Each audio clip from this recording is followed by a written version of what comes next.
Shalom Bapak Ibu Saudara-saudariku yang terkasih dalam Kristus Yesus. Kita bertemu lagi dalam sapaan Tuhan hari ini, hari Jumat tanggal 7 Agustus tahun 2020. Namun sebelumnya mari kita bersatu dalam doa. Damai sejahtera Allah yang melampaui segala akal, itulah yang memelihara hati dan pikiranmu di dalam Kristus Yesus Tuhan kita. Amin. Saudara yang terkasih, sapaan Tuhan buat kita hari ini terangkat dari kitab Yohanes 6 ayat yang ke-35. Demikian firman-Nya. Kata Yesus kepada mereka, "Akulah roti hidup. Barang siapa datang kepadaku, ia tidak akan lapar lagi. Dan barang siapa percaya kepadaku, ia tidak akan haus lagi." Sampai tutup firman Tuhan. Saya mengangkat tema dari firman ini, yaitu Yesus roti hidup. Saudaraku yang terkasih dalam Kristus Yesus, berbicara Yesus roti hidup, saya teringat akan suatu pernyataan yang berkata,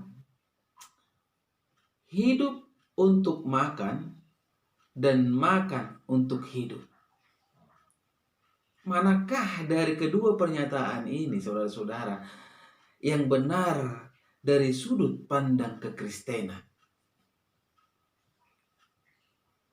Makan untuk hidup, hidup untuk makan. Ada banyak orang yang berkata, saudara-saudara, sudah barang tentu yang benar adalah makan untuk hidup. Karena kalau seseorang tidak makan, dia akan mati. Dengan pemahaman ini, saudara-saudara, selaku orang Kristen, secara tidak langsung kita berkata bahwa hidup kita bukanlah di tangan Tuhan lagi, tetapi ada pada makanan. Prioritas hidup kita hanya ada pada makanan.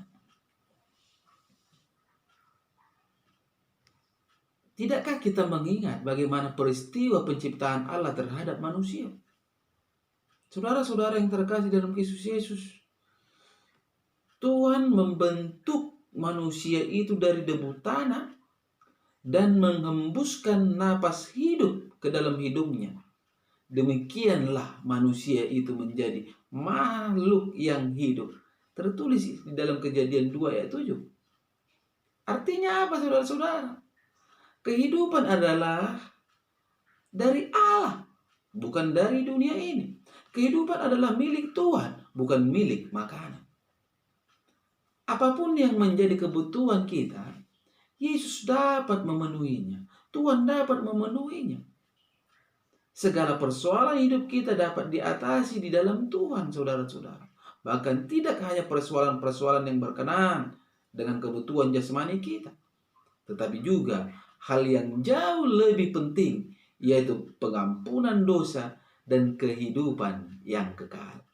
Saudara yang terkasih, apa yang melatar belakangi mengapa Yesus berkata, "Akulah roti hidup"? Akulah roti hidup. Barang siapa datang kepadaku, ia tidak akan lapar lagi. Dan barang siapa percaya kepadaku, ia tidak akan haus lagi. Itu dikarenakan Yesus melihat motivasi yang salah bagi banyak orang yang mengikuti Yesus dari satu tempat ke tempat yang lain. Sampai-sampai mereka bertanya, "Mana tanda-tanda Tuhan? Berikan kami tanda." Banyak orang mengikuti Yesus hanya untuk bisa makan. Hanya untuk menyenangkan hati mereka. Bukan dikarenakan mereka percaya bahwa Yesus adalah Tuhan.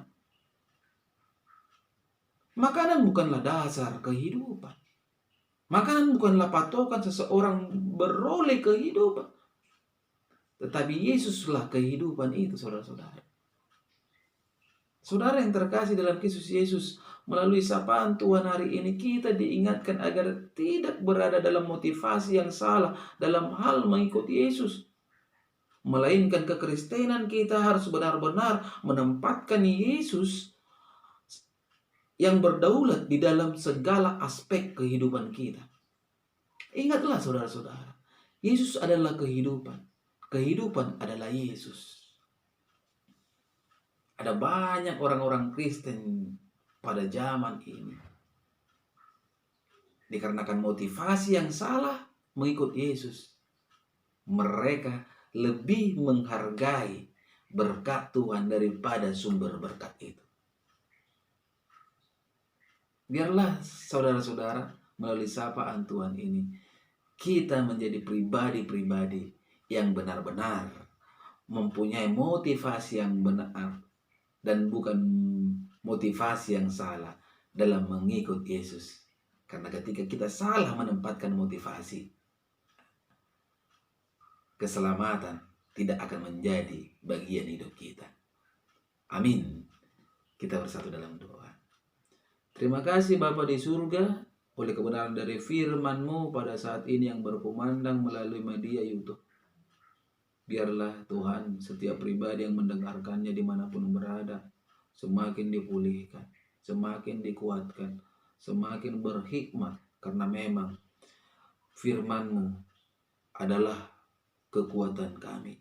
Firman-Mu adalah kehidupan kami, karena memang firman itu adalah Tuhan.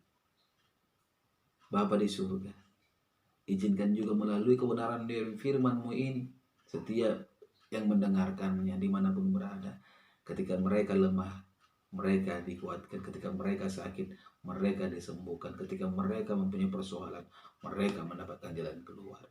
Inilah doa hamba-Mu Tuhan Yesus di pagi hari ini, yang kami panjatkan hanya di dalam nama Kristus Yesus Juru Selamat kami yang hidup.